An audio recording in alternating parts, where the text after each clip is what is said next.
Israel के ख़िलाफ़ अक़वाम मुत्तहिदा के अंदर कितने बयानात आए। बयानात से अब कुछ नहीं होने वाला, अब आपको अमली इक़दाम करने पड़ेंगे।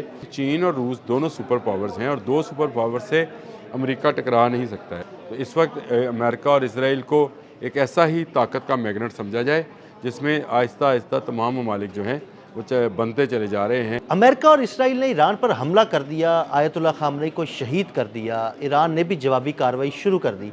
लेकिन इस सारी सूरत हाल में चीन और रशिया कहाँ हैं? आमिर रज़ा से बात करते हैं। आमिर भाई, दो सुपर पावर्स, उनकी लाइफलाइन कट गई, वो कहाँ हैं? कोई पता नहीं लग रहा। देखिए, ये बड़ी ही संजीदा सी सूरत हाल है कि दो ऐसी सुपर पावर्स जिनको ईरान फीड करता रहा है, एक का दिफाई साजो सामान ख़रीद कर और दूसरे को सस्ता तेल देकर ईरान इनको फीड करता रहा है। लेकिन जब वक्त बना है तो कोई इसमें अभी तक कूदा नहीं है।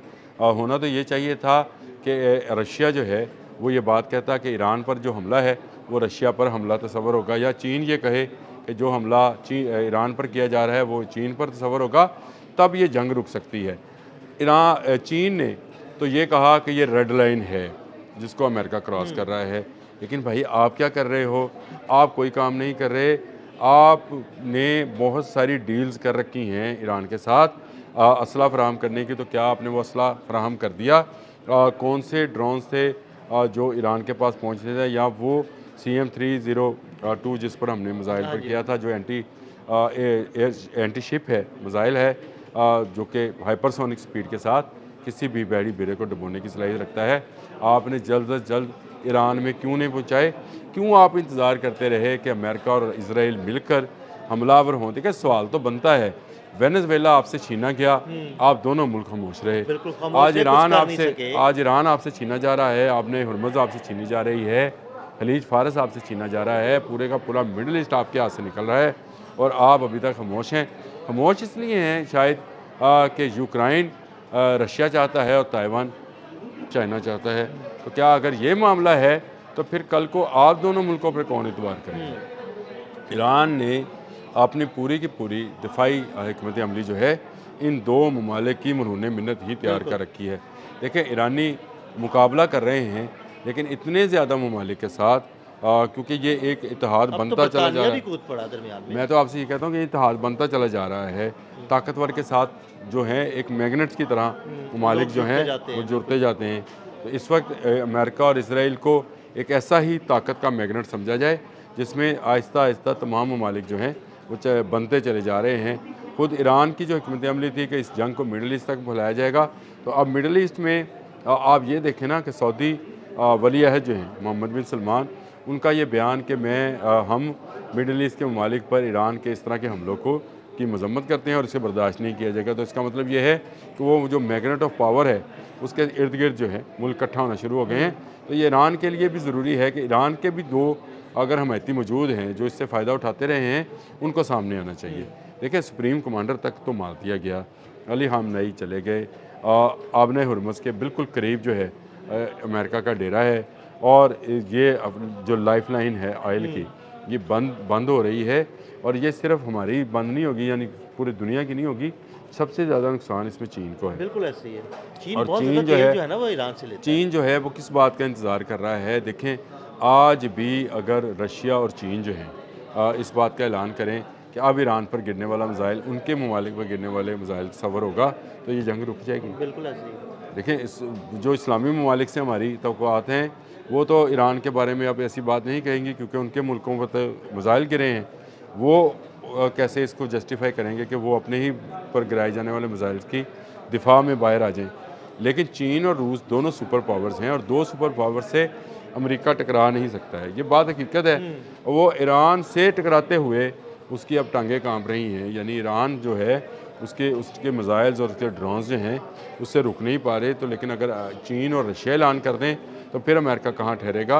अपने मुल्क से इतने हज़ार किलोमीटर 12,000 किलोमीटर दूर वो लड़ने के लिए आया हुआ है, उसको बहुत ज़्यादा जो है रसद नहीं पहुंच सकती है अगर जंग जो है फैले। और ये जंग फैलनी है, आज फैले कल फैले, चाइना और रशिया को उस वक्त भी तो आना है। अब अगर ये पहले आ जाते तो ये कभी हिम्मत ना होती कि यहाँ से जो है यहाँ पर हमला किया जाता। मुझे एक अफसोसनाक बात आपको खबर भी बतानी है कि सिर्फ एक दिन पहले इस हमले से एक दिन पहले चीन ने अपने तमाम शहरियों से कहा कि ईरान छोड़ो। हाँ, ईरान छोड़ दे, बिल्कुल। देखें, आपने फिर अमेरिका को शह दी। मैं इसको अगर दूसरे अल्फाज में इस्तेमाल करना चाहूँ तो क्या आपने अमेरिका को शह दी कि हम अपने लोग निकाल रहे हैं? अगर चाइनीज़ वहाँ मौजूद रहते तो शायद अमेरिका इस तरह से हमलावर ना हो। बिल्कुल ऐसे ही। क्योंकि अगर चाइनीज़ लोगों की जान जाती तो ये चीन पर बन आती। उसने निकाल ली है।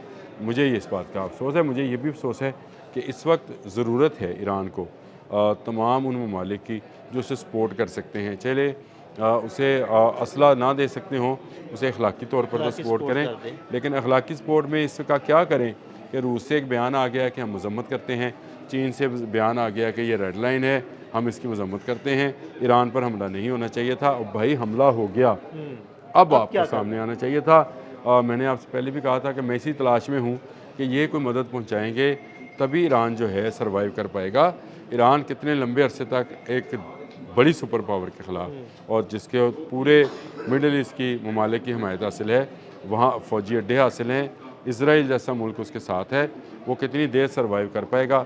ईरान को इस वक्त इन दो मुल्कों की सपोर्ट, वैसे तो 3 मुल्कों की सपोर्ट ज़रूरी है उसके लिए, तीसरा मुल्क जो है वो आपका शुमाली कोरिया है। बिल्कुल ऐसे। मैं इसकी शुमाली कोरिया की तरफ से बयान तो आया है। शुमाली देखिए, बयान आने से रुकने वाला नहीं। इसराइल के ख़िलाफ़ अक़वाम मुत्तहिदा के अंदर कितने बयान आता है, चीन, रशिया, पाकिस्तान और शुमाली कोरिया, कुछ नहीं बोलता। लेकिन गज़ा में उसने जो तबाही मचानी थी उसने मचा दी।